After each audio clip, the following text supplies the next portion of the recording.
Bugün maraqlı bir sualla qarşıdayım.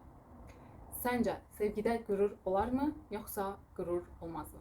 Sevgi qürursuz mu olmalı, yoxsa sevgidə mütləq qürur olmalıdırmı? Bunu aydınlaşdırmaq istəyirəm və çox daha gənc vaxtlarımda "Yetər ki sevgisiz olmasın aşk" belə bir mahnı var idi.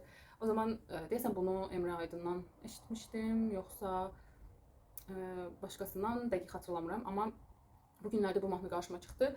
Onu məşhur türk belə deyəm musiqiçisi oxuyurdu. Təəssüf ki, indi o xanımın adı heç cür yadıma düşmür, amma yəni çox məşhur bir xanımdır əslində. Sadəcə məndə belə bir şey olur, yəni adlar beynimdən çıxır. 100% videonun sonunda adı yadıma düşəcək. Nəysə, gəl baxaq, sevgidə qürur dedikdə nə başa düşülür? Ümumiyyətlə, mən əslində bunu ilk öncə bunu vurğulamaq istəyirəm.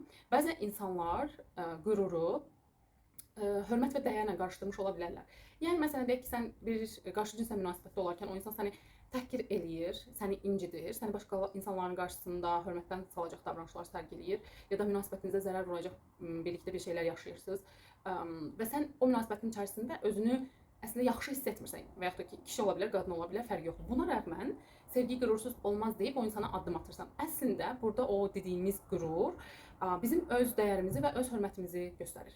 Yəni əlbəttə ki, səni incidən, sənin dəyərini bilməyən, sənə hörmət etməyən bir insanla yenidən belə deyək münasibəti, yəni barışmaq üçün addım atırsansa, bu doğru bir davranış deyil. Təbii ki, biz insanlara onunla barış, onunla münasibətdə qal, ondan ayrıl, ondan boşan, ondan evlən deyə bilmərik sözsüz ki. Bu hər kəsin öz hür iradəsi və öz zəkası ilə, öz emosiyaları ilə, öz düşüncə tərzi ilə, tənqidi yanaşması ilə seçə biləcəyi və belə deyək, verə biləcəyi bir qərar olmalıdır. Ancaq əgər biz düşünürüksə ki, görəsən bunun doğrusu nədir? Bəli, əgər sən qüruru, öz hörmət, öz dəyərlə qarışdırırsansa, bu anlayış belədir ki, əslində eşq, yəni sevgidə qürur olmalıdır. Amma dediyim kimi, qürurun ikinci bir anlamı nədir? Gəl ona baxaq. Yəni qürur iki pozitiv və negativ halda istifadə oluna bilər. Pozitiv halda bir şey edərkən özünü təqdir etməyin özündən qürurlanmağına gətirib çıxarır və bu yaxşı bir şeydir. Bir də var ki, o qədər yəni bu qürrələnirsən ki özündən, etməli olduğun addımda belə geri çəkilirsən. Bu isə negativ haldır. Nə zaman baş verir qürrələnmək? Biraz daha öz egomuz standart, belə deyək, adekvat qiymətdən daha üstün yerə qoyduğumuzda, məsələn deyək ki, sənin egon, bunu lori şəkildə izah etməyə çalışıram, 5 balda, məsələn buna 8 verirsən və deyək ki, sənin egona özün, yəni adekvat qiymətləndirdiyində, 5 verdiyində, sən bir yanlış etdiyində qarşı tərəfdən üzr istəyirdin. Amma hal-hazırda o qədər çox qürrələnirsən ki özünlə, səhv etdiyində qarşı tərəfdən üzr istəyə bilmirsən.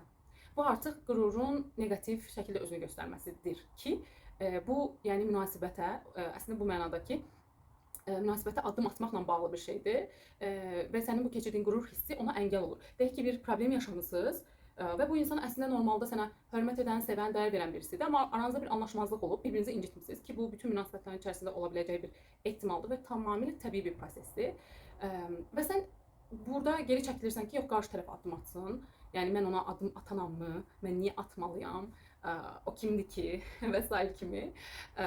Və əslində amma bu hissə, yəni bu qürur hissəsi olmasa, sənin də burada addım atmağında heç bir problem yoxdur. Çünki qarşı tərəf səni sevdiyi və dəyərli insan olaraq gördüyü üçün sənin atdığın addımı da münasibəti şəkilləndirmək, problemi aradan qaldırmaq, çözücü bir hərəkət olaraq qavrayacaq və bu münasibətinizə pozitiv yöndə təsir edəcək.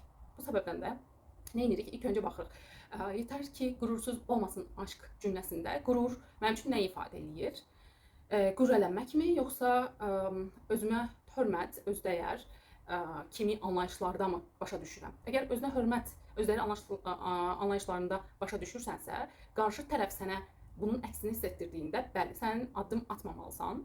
Amma yox, sadəcə olaraq sən o münasibətin içərisində həqiqətən də özünü qadın və ya əsl kişi olaraq hiss edə bilirsən, o dəyəri görə bilirsən, sadəcə bir problem yaşamısınız və o zaman qürursuzun, yəni qürurun bir anlamı yoxdur. Belə deyək, qürur göstərmənin bir anlamı yoxdur.